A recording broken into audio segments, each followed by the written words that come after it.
আসসালামু আলাইকুম। আপনারা সবাই কেমন আছেন? আজ অনেক দিন পর আমি আমাদের ছাদে চলে আসলাম। আমাদের পেয়ারা গাছে অল্প কিছু পেয়ারা আসছে, তো অনেক দিন ধরে দেখা হয়নি। ভাবলাম যে পেয়ারাগুলো হয়তো বড় হয়েছে, কিন্তু না, এখনও ছোটই রয়েছে, খেতে পারবো না।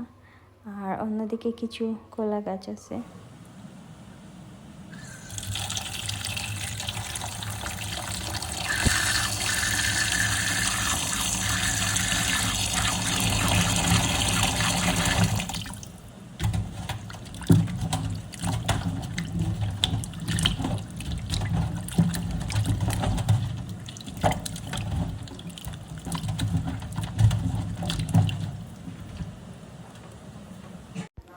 আজ আমি রান্না করব বড় গুজের মাছের শুটকি।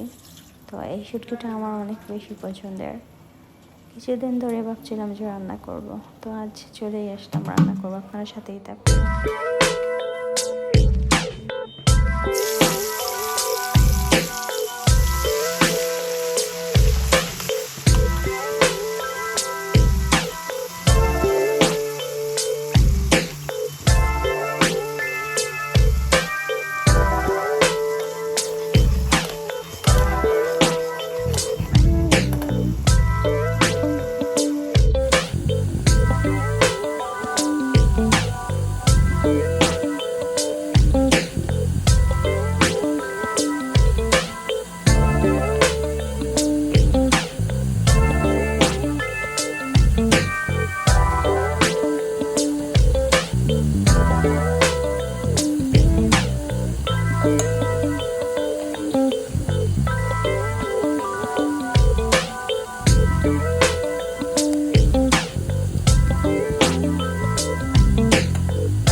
প্রথমে আমি অল্প তেলে কিছু পেঁয়াজ এবং হলুদ, মরিচ, ধনিয়া, তারপর পরিমাণ মতো লবণ দিয়ে মশলাকে ভালো করে কষিয়ে নিয়েছি।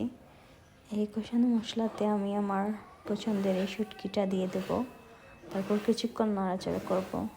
পানি শুকিয়ে যাওয়ার পর নামাই ফেলব। এটা অনেকটাই শুকনো করেই রান্না করতে হয়, তাহলে খেতে অনেক মজা হয় এবং সবাই পছন্দ করবে। আমার রান্না কেমন হয়েছে অবশ্যই আপনারা জানাবেন, লাইক কমেন্ট শেয়ার করবেন।